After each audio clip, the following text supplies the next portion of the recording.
Hello student, welcome to my YouTube channel Rohit academy. Student, आज हम इस वीडियो में आप लोगों को बताएंगे कक्षा 12 का आप लोग का हिंदी जो 22 फरवरी को 2024 में पेपर होने वाला है बोर्ड एग्जाम का। आप लोगों को 19 टॉपिक पढ़ लो, बस आप लोगों का 100 में 100 नंबर कंप्लीट हो जाएगा। 19 टॉपिक को आप लोगों को बताएंगे और आप लोगों को अच्छे तरीके से समझाएंगे और आप लोगों को सही निर्णय इस वीडियो में बताएंगे। 100 में 100 हिंदी में 100 में 100 नंबर इस वीडियो में कंप्लीट कराएंगे। अगर आप हिंदी में फेल हो जाते हैं तो सभी विषयों में फेल कर दिए जाते हैं। अगर आप हिंदी में अच्छा नंबर ला सकते हो तो सभी विषयों में आप लोगों का नंबर बढ़ जाता है। ठीक, आप लोगों को बता दें कि इस वीडियो में बताएंगे जो 22 फरवरी को यही सब आएगा, जो बताएंगे यही सब आएगा और कुछ नहीं आएगा।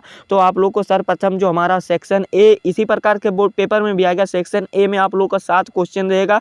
यहाँ पर 7 क्वेश्चन आप लोग को बताएंगे किस प्रकार से रहेगा, क्या रहेगा। तो देखिए, पहला जो रहेगा हमारा पहला क्वेश्चन की महत्वपूर्ण बहुविकल्पीय प्रश्न रहेंगे, जो कि आप लोग का 10 रहेगा, 10 नंबर का होगा। यहाँ पर आप लोग का 10 नंबर कंप्लीट कराएंगे। कैसे? आप लोगों को हाल ही में इस वीडियो के डिस्क्रिप्शन में एक लिंक दे देंगे एमसीक्यू का कक्षा 12 का। उसमें 33 एमसीक्यू बताए हुए हैं, हम एमसीक्यू बताए हुए हैं, जिसमें से आप लोगों का वेरी इंपॉर्टेंट है, सिर्फ उसको पढ़ लीजिएगा और आप लोग का 10 नंबर फिक्स हो जाएगा। ठीक, यह महत्वपूर्ण बहुविकल्पीय प्रश्न आप लोग का कंप्लीट पहला टॉपिक आता है। फिर हमारा जो दूसरा है क्या है, महत्वपूर्ण गद्यांश, यानी कि कौन कौन से महत्वपूर्ण गद्यांश है इसको भी जान लीजिएगा। कि जो राष्ट्र का स्वरूप है जिसके लेखक है वसुदेव शरण अग्रवाल जी हैं, और निंदा रस ये भी आप लोग का गद्यांश है। और प्रगति का मंडंड जो है, प्रगति के मंडंड जो है, ये भी आप लोग 3 ही महत्वपूर्ण गद्यांश को पढ़िएगा और इससे आगे मत पढ़िएगा। यही हमारा गद्यांश है, ये आप लोगों को भी कंप्लीट करना है। ये ज़्यादा से ज़्यादा 10 नंबर आप लोगों को दे करके जाएंगे। ठीक, अगर ये कंप्लीट कर लेते हैं, 3 ही पढ़ना है महत्वपूर्ण गद्यांश। और फिर महत्वपूर्ण हमारा पद्यांश क्या है ये भी जान लीजिए।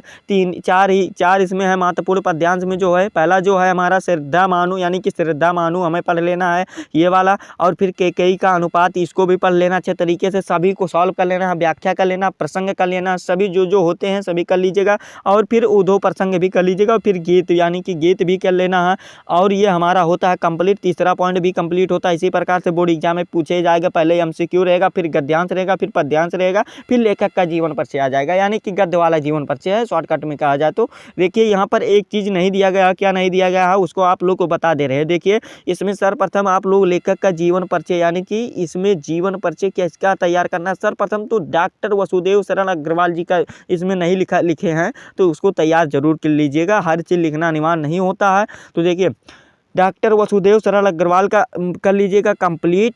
क्या करना है, डॉक्टर वसुदेव शरण अग्रवाल जी का कर लेना है कंप्लीट। जीवन परिचय, साहित्यिक परिचय, रचनाएं सभी को कंप्लीट करना है। फिर डॉक्टर एपीजे अब्दुल कलाम का भी करना है। और फिर प्रोजी रेड्डी का भी कर लेना है। आचार्य हजार प्रसाद द्विवेदी जी का, ये सब ऑफर के लिए वैसे देख लीजिएगा। कन्हैया लाल मिश्र, प्रभाकर, यानी कि ये जो बता रहे हैं 5 आप लोगों को बताएं। एक वसुदेव शरण अग्रवाल जी, ये इतने इंपॉर्टेंट है कि बोर्ड एग्जाम में इतने बार आए हैं कि सभी स्टूडेंट इसमें से 2-3 तो रट करके ही जाते हैं। यानी कि वो इतना दिमाग में रहना है कि तुरंत जैसे जैसे कापी किताब में लिखा है उसे वैसे पढ़ के जाते हैं, उसे वैसे बोर्ड एग्जाम में छाप देते हैं। तो इसी प्रकार से आप लोगों को भी याद करना है, कड़ी लगन के साथ आप लोगों को इसको याद करना है। जीवन परिचय, रचनाएं, साहित्यिक परिचय सभी को याद कर लेना है, कीर्तियां को भी याद कर लेना है। और हमारा आ जाते हैं कवि का जीवन परिचय, यानी कि पद्यांश वाला जीवन परिचय याद करना है। किसका? महादेवी वर्मा जी का कर लीजिएगा, मित्रा सूर्यकांत त्रिपाठी निराला जी का कर लीजिए, मैत्री शरण गुप्त जी का, और रामधारी सिंह दिनकर जी का। ये सब भी बहुत इंपॉर्टेंट है। 2016 से जितने भी बोर्ड एग्जाम का पेपर हुआ है सभी में ये सब आए हुए हैं। 2023 तक आप लोगों को ये भी तैयार कर लेना है, चारों जो है पद्यांश। इसी प्रकार से आप लोगों को महत्वपूर्ण कहानियाँ क्या क्या है, देखिए आप लोग का बहादुर अथवा पंचलाइट का उद्देश्य और सारांश लिख देना है और आप लोगों को नंबर ले लेना है। यही महत्वपूर्ण कहानी है। ये 6वें क्वेश्चन में पूछा जाता है। आप लोग को पेपर में ऐसे भी पूछा जाएगा। 2024 में जो 22 फरवरी को आप लोग पेपर देंगे ऐसे ही पूछा जाएगा, जिस प्रकार से हम बता रहे हैं। ठीक, फिर खंड काव्य क्या करना है, खंड काव्य को भी पढ़ना है। जो आप लोग को यहाँ पर बता दे, खंड काव्य से लिखे हैं, हमारा मन करता है तो उसको भी बता देते, खंड काव्य का नाम भी बता देते। लेकिन क्या करना है, जो आप लोग को जनपद में, यानी कि जो जिले में आप लोगों को जो पढ़ना है जिले में उसको ही पढ़िएगा, वही आप लोग याद कर लीजिएगा। खंड काव्य वाला नंबर भी फिक्स हो जाएगा। ठीक, आप लोगों को यहाँ पर सेक्शन ए में शुरू में स्टार्टिंग में ही बता दिए थे कि आप लोगों को 7 क्वेश्चन पूछे जाते हैं और 7 क्वेश्चन हमारा यहाँ से होते हैं कंप्लीट। और फिर सेक्शन बी हमारा स्टार्ट होता है, यानी कि खंड बा हमारा यहाँ से स्टार्ट होता है, जिसमें से महत्वपूर्ण संस्कृत गद्यांश रहेंगे। क्या रहेंगे? महत्वपूर्ण संस्कृत गद्यांश रहेगा 8वां क्वेश्चन में, 8वें प्रश्न में।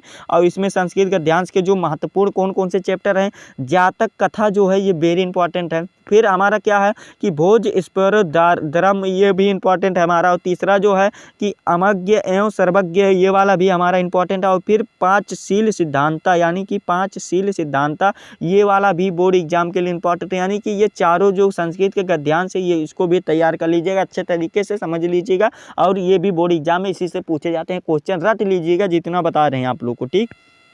फिर अगला क्या है कि संस्कृत का पद्यांश, यानी कि इसको श्लोक भी कह सकते हैं। श्लोक जो आते हैं कौन कौन से चैप्टर से आते हैं, तो देखिए ये ऋतु वर्णनम से आते हैं। फिर अगला क्या आता है, जो दूसरा चैप्टर है कि निरपत्र दिलीपा आता है। फिर हमारा दिलीपा आता है। फिर अगला है कि अगला जो है दूत वाक्यम आता है। फिर हमारा शुभरस रत्नन आता है। ये वाला भी हमारा बोर्ड एग्जाम में पूछे जाते हैं। यानी कि ये चारों जो श्लोक और पद्यांश है, इसको भी तैयार कर लीजिएगा चैप्टर का अच्छे तरीके से। विद्या उद्या ले लीजिएगा, क्वेश्चन बैंक अनसॉल्व भी ले लीजिएगा और अच्छे तरीके से फोड़ करके याद कर लीजिएगा और बोर्ड एग्जाम में फोड़ना। और अति लघु उत्तरीय जो संस्कृत का मतलब प्रश्न पूछता है, कौन कौन से चैप्टर से पूछता है, तो संस्कृत भाष्यम महत्तम से पूछता है, और इतावाक्यम से पूछता है, और द्वितवाक्यम से पूछता, इतावाक्यम से पूछता है, और महर्षि दृढ़ानंद से भी पूछता है। ये तीनों चैप्टर से आप लोग अति लघु उत्तरीय क्वेश्चन पूछता है, इसका आप लोग जरूर याद कर लीजिएगा। और जो व्याकरण की बात की जाए, जो 11 नंबर क्वेश्चन में पूछा जाता है, व्याकरण भी पूछा जाता है। रस, यानी कि रस में कौन कौन सा रस पूछा जाता है, ये भी जान लीजिएगा अच्छे तरीके से। सभी वीडियो अपलोड है चैनल पर, जाकर देख लीजिएगा। रस छंद अलंकार का निबंध का भी सभी वीडियो अपलोड कर दिए हैं, आप लोग देख लीजिएगा अगर देखने का मन करेगा तो, ठीक।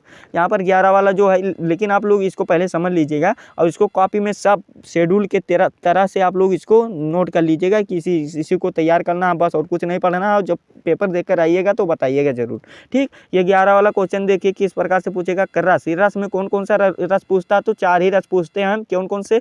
करुण रस का परिभाषा दीजिए एंड उदाहरण बताइए, ठीक। और हास्य रस का बताइए, और वीर रस का और भयानक रस का। यही 4 बोर्ड एग्जाम में पूछे जाते हैं और इससे बाहर कुछ नहीं पूछे जाते, ठीक।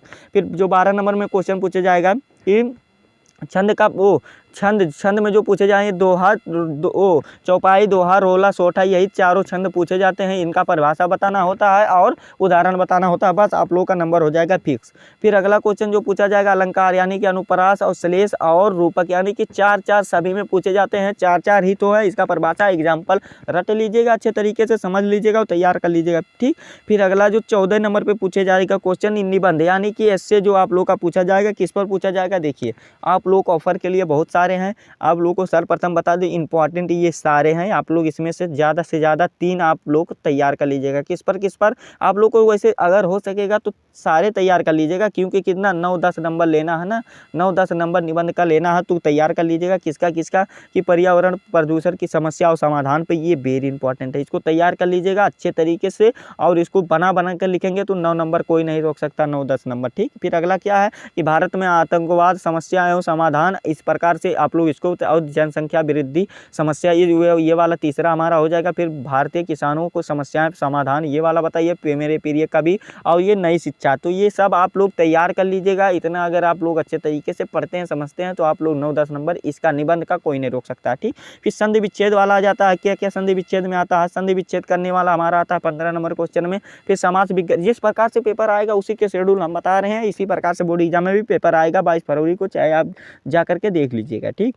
फिर हमारा समाज विज्ञान करने के लिए आएगा। फिर प्रत्यय आ जाएगा, यानी कि फिर विभक्त परिचय आ जाएगा। फिर पत्र लेखन किस पर आता है अधिकतर, देखिए बिजली समस्या पर आ जाएगा, ठीक। ये पहला हो गया। फिर पेयजल पे आ जाएगा, ठीक। फिर बैंक खाता जो खुलवाना है तो आप लोग लेटर लिखिए, यानी कि पत्र लेखन के लिए लिखिए, या सुधार करने के लिए बैंक खाता, ये। फिर अपराध पर आ जाएगा, अपराध।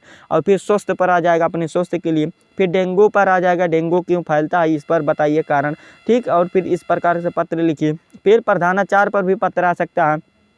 फिर ऋण ऋण प्राप्ति यानी कि लोन लेने के लिए आदि सब पर पत्र आते हैं लोन लेने के लिए। इन्हीं सभी पर पत्र लेखन आप लोग अच्छे तरीके से तैयार कर लीजिएगा। ज़्यादा से ज़्यादा 1-1.5 पेज का होगा और इसको तैयार कर लीजिएगा। वही बस आप लोग इतना कर लीजिएगा तो 100 नंबर कोई नहीं रोक सकता है। ये गारंटी के साथ कर रहे हैं, 100% गारंटी के साथ कर रहे हैं इतना, लेकिन आप लोग तैयार कर लीजिएगा तो ठीक।